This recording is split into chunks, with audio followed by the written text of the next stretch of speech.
trading কেলেংকাৰীক গাপ দিবলৈকে সোণাপুৰৰ উচ্ছেদ মন্ত্ৰী পত্নীৰ নাম সোমোৱাৰ লগে লগে অবৈধ উচ্ছেদ এই 11,000 কোটি টকাৰ কেলেংকাৰীটোত যেতিয়া মন্ত্ৰীৰ নাম লাহে লাহে সোমাবলৈ ধৰিলে মন্ত্ৰীবিলাকৰ পত্নীবিলাকৰ ফটোবিলাক ওলাবলৈ ধৰিলে আকস্মিকভাৱে 9, 10 আৰু 11 তাৰিখৰ দিনা সোণাপুৰত উচ্ছেদ কৰি দিয়া হ'ল স্মাৰ্ট মিটাৰ মূল্যবৃদ্ধিক গাপ দিয়াৰো ৰাজনীতি অবৈধ উচ্ছেদ চাৰিওফালে অসমৰ মানুহে স্মাৰ্ট মিটাৰৰ বিৰুদ্ধে প্ৰতিবাদ কৰিছে মূল্য বৃদ্ধিৰ বিৰুদ্ধে খং উঠি আছে তাৰ পাছত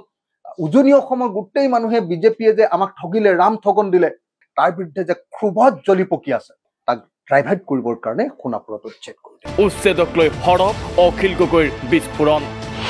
হিমন্ত বিশ্ব শৰ্মাৰ কুটিল ৰাজনীতিৰ ফল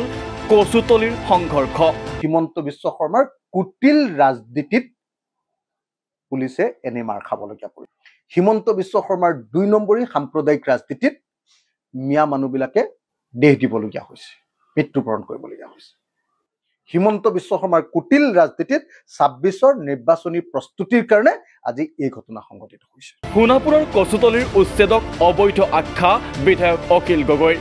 নিজকে ট্ৰাইবেল বেল্ট এণ্ড ব্লকৰ ভূমিত বেদখলৰ বিৰোধী আখ্যাৰে অখিল গগৈৰ দাবী ট্ৰাইবেল বেল্টৰ ভূমি বেদখলমুক্ত কৰাৰ প্ৰথম দাবীদাৰ আছিলো আমিয়েই কিন্তু তাৰ পাছতো সোণাপুৰৰ উচ্ছেদক অবৈধ আখ্যাৰে অখিল গগৈৰ যুক্তি খুজিছো যে নীতিগতভাৱে আমি ৰাইজৰ দলে ট্ৰাইবেল বেল্ট এণ্ড ব্লকত কোনো অট্ৰাইবেল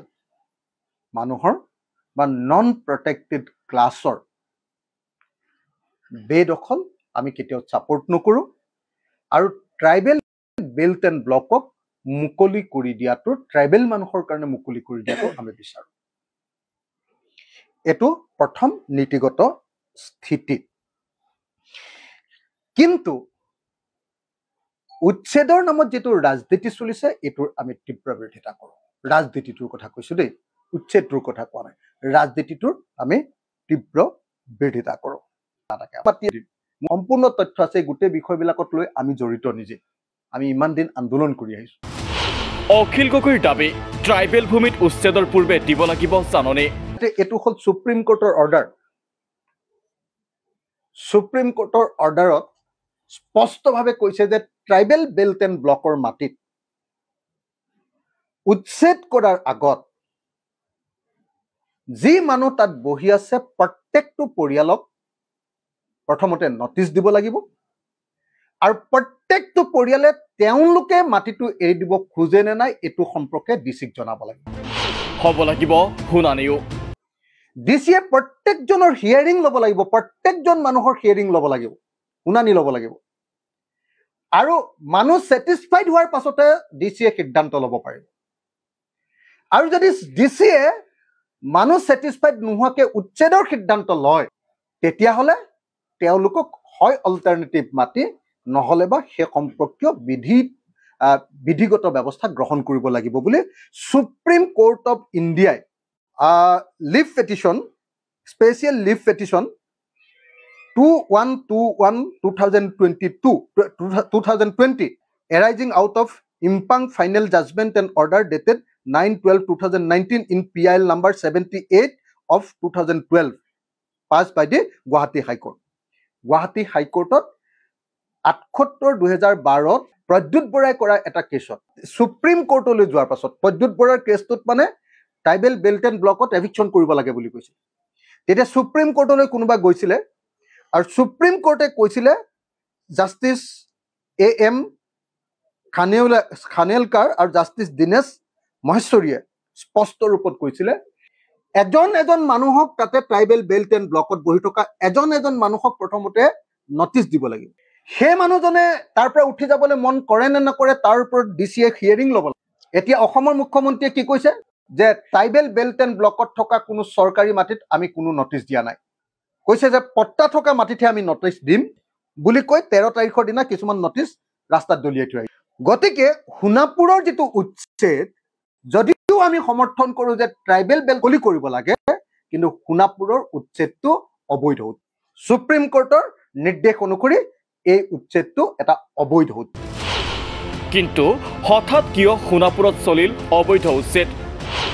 অখিল গগৈৰ অভিযোগ ট্ৰেডিং কেলেংকাৰীক গাপ দিবলৈকে সোণাপুৰৰ উচ্ছেদ 11,000 কোটি টকাৰ এটা অনলাইন ট্ৰেডিং স্কেম সংঘটিত হৈছে অসমত এই যে কিবা বিশাল ফুকন এই যে কি বৰ্মন দীপাংকৰ ন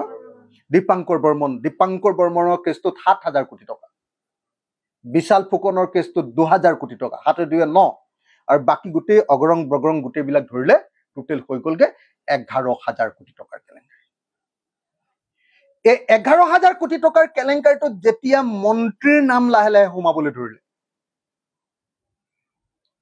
হিমন্ত বিশ্ব শৰ্মাৰ আশে পাশেও দুজন এজন মানুহৰ ফটো ওলাবলৈ ধৰিলে মন্ত্ৰীবিলাকৰ পত্নীবিলাকৰ ফটোবিলাক ওলাবলৈ ধৰিলে আকস্মিকভাৱে 9, 10 আৰু 11 তাৰিখৰ দিনা সোণাপুৰত উচ্ছেদ কৰি দিয়া হ'ল মূল্যবৃদ্ধি স্মাৰ্ট মিটাৰকো গাপ দিয়াৰ কৌশল উচ্ছেদ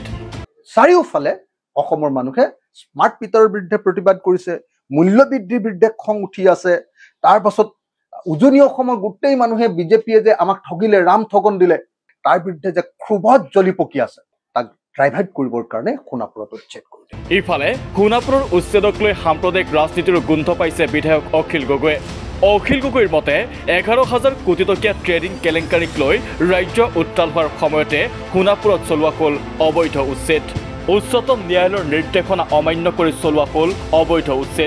অবৈধ উচ্ছেদৰ জৰিয়তে কৰা হৈছে সাম্প্ৰদায়িক ৰাজনীতি এই উচ্ছেদক মুখ্যমন্ত্ৰী হিমন্ত বিশ্ব শৰ্মাৰ কুটিল ৰাজনীতি আখ্যাৰে অখিল গগৈৰ বিস্ফোৰণ 26ৰ নিৰ্বাচনক লক্ষ্য কৰি কৰা হৈছে এই সাম্প্ৰদায়িক ৰাজনীতি তাত অকল এটা জাতিৰ মানুহক মিয়া মানুহৰ ওপৰত উচ্ছেদ কৰা হৈছে নন প্ৰটেক্টেড ক্লাছ কিন্তু অকল মিয়া মানুহে নাই তাত কেলে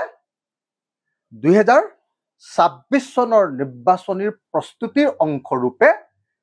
মিয়া নামৰ এই কাৰ্ডখন আকৌ খেলিবলৈ আৰম্ভ কৰা হৈছে এই সময়ত বিজেপি চৰকাৰৰ একমাত্ৰ বস্তুটো হ'ল মুছলিম বিদ্বেষ বিয়পাই দিয়া উজনি অসমত যেতিয়া বিজেপি বিৰোধী ঢৌ আহি গ'ল যোৰহাট লোকসভা নিৰ্বাচনত হাৰাৰ পাছত এতিয়া উজনি অসমৰ মানুহে বিজেপিক খেদিবৰ কাৰণে প্ৰস্তুতি চলাই আছে উজনি অসমৰ গাঁৱে গাঁৱে স্মাৰ্ট মিটাৰৰ বিৰুদ্ধে আন্দোলন চলি আছে উজনি অসমৰ মানুহে বিজেপিক এতিয়া ঘৃণা কৰে লগে লগে ইছ্যু ডাইভাৰ্ট কৰিবৰ কাৰণে মিয়া ইছ্যুটোক উত্থাপন কৰি দিয়া হ'ল